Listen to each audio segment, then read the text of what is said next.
पशु पक्षी वो भी आदिवासियत का एक हाँ, बहुत बड़ा अंग है। उसके साथ आपका जो समरसता रिलेशनशिप उसका पशु क्या याद पक्षी है? जैसे हमारे गांव के जंगल में भालू, जंगली भालू बहुत है।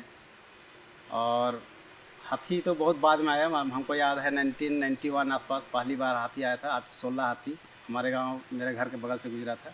और 1991 में भी मतलब पहला आदमी है जिसको क्रिसमस का दिन था, नाचने के लिए आ रहा था, उसको पटक के हाथी मार दिया था।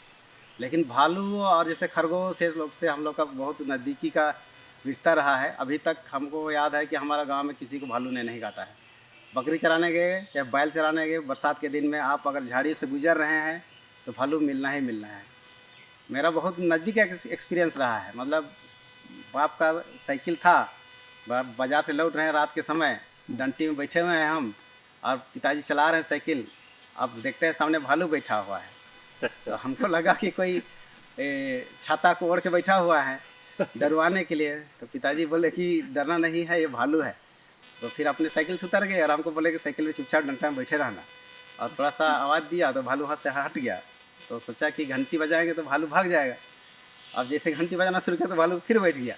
तो हमको पिताजी बोलते हैं कि नहीं नहीं डरना मत, कल तुमको डरना नहीं है, कुछ नहीं करेगा। फिर वैसे ही फिर आवाज़ देता है तो भागता है, तो बाद में लगा कि आवाज़ देने से भागेगा, फिर वैसे ही भालू भाग गया। हम्म। और अभी बड़ा हो गए तो पिछले 2 साल की बात है, उसी जगह जब मैं अपनी वाइफ के साथ मतलब देहात बाजार गया था साइकिल लेके, ऐसे ही तो बिठा के आ रहा था। अचानक उधर से मतलब आवाज़ आया कुछ निकल रहा है, जैसे हमको लगा कि भालू ही होगा। और मैडम को मैंने कहा कि डरना नहीं है और कुछ नहीं करेगा, भालू यहाँ पर हम पहले भी मिल चुके हैं। जैसे वहाँ पहुँचे भालू दौड़ के निकल कर बैठ गया। अब बैठ गया तो हम भी घबरा गए और इधर देखे नहीं, साइकिल को आगे हम्म। ले गए सही। हम्म। अब जो गड्ढा था वहाँ दोनों हम लोग गिर गए।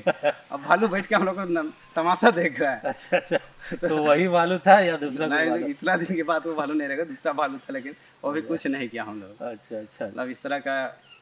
और फिर बैल चलाने समय तो आमने सामने बहुत बार आ गया हम्म। नज़दीक में। तो ये आपका जो अनुभूति आपकी जो अनुभूति रही है ये सबसे आपकी हम्म। आदिवासियत बनती है कंचन, यही ना? हाँ मतलब पूरा जानवर से भी लगाव है, पेड़ पौधा से लगाव है, नदी से लगाव